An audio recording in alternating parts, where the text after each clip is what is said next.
Vous êtes venu présenter la réforme des formations. Vous avez créé un groupe de travail il y a un peu plus d'1 an, je crois. Donc, en quoi elle consiste exactement? Alors, il y a deux choses, hein. Il y a la réforme de toutes les certifications professionnelles, qui est une réforme institutionnelle demandée par l'État et nécessaire pour la fédération, c'est-à-dire de faire en sorte qu'à chaque niveau corresponde une certification professionnelle, ce qui n'était pas le cas de l'ensemble de nos qualifications. Bon, ça, c'est la juste évolution des choses ou la modernisation des qualifications. À l'intérieur de ça, nous profitons pour faire une réforme des contenus et de la méthode. Voilà. Donc là, le séminaire qui a lieu aujourd'hui et pendant 4 jours est un séminaire qui est basé sur la réforme de fond, c'est-à-dire sur l'aménagement des formations fédérales, qui elles ne sont pas d'ailleurs des certifications professionnelles, sont des certifications qu'on peut qualifier de bénévoles. D'accord.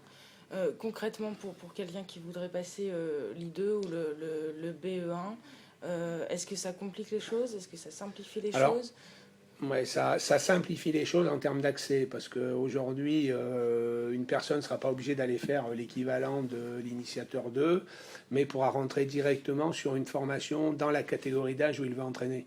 Donc ça sera quelque chose de beaucoup plus simple, et notre volonté, c'est de le faire en proximité, c'est-à-dire de supprimer les stages en hébergement initiateur 1, initiateur 2, qui coûtaient de l'argent, qui coûtaient du temps, qui coûtaient éventuellement du travail aux gens, ce qui n'était pas facile puisqu'on est dans un système que je qualifie de bénévole.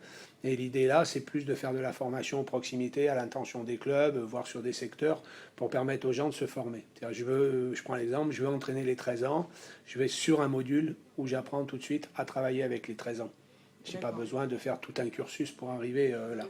Après, dans une deuxième phase, la personne qui sera motivée par rapport à ces formations pourra, en cumulant un certain nombre de modules, arriver effectivement d'abord à une certification fédérale type initiateur 1 ou 2 et aussi à un diplôme professionnel de niveau 4.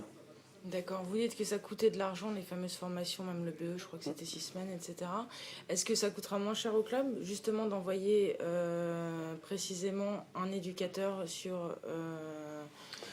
L'objectif, c'est que toutes les formations fédérales de base soient gratuites. Ça me semblerait logique. Si le football peut amener quelque chose au club, c'est un moyen. Après, quand les gens rentrent en certification professionnelle, c'est-à-dire là où il y a de l'emploi, qu'on paye les formations au titre de la formation professionnelle, ça pose pas de problème. Donc ce qui est BE1 ou équivalent BE1, niveau 4, niveau 3, et ainsi de suite, ça restera effectivement... mais là, on sera sur des établissements, type IFR, où les gens viendront en formation, ainsi de suite. Mais tant qu'on est dans les formations de base que l'on considère comme fédérales et bénévoles, qui ne sont pas des certifications professionnelles, on souhaite qu'elles soient le plus accessibles financièrement, matériellement, temporellement pour les gens. C'est logique. C'est au service des clubs. D'accord. Là vous voyez les CTR en charge des formations de toute ligue. Donc la réforme sera en place quand exactement? Bah, l'idée, donc là on travaille, donc on va travailler pendant 4 jours sur un prototype, puisque qui dit réforme dit réforme des méthodes, approche différente, hein, puisqu'on était sur un système qui datait d'à peu près 30 ans.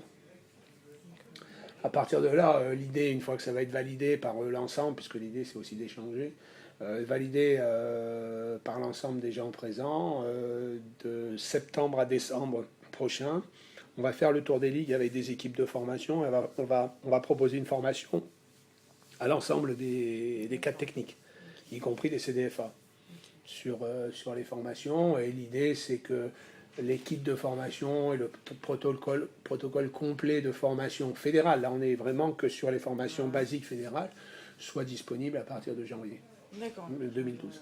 D'accord, ok, très bien. Je vous Voilà. remercie. Je préviens donc France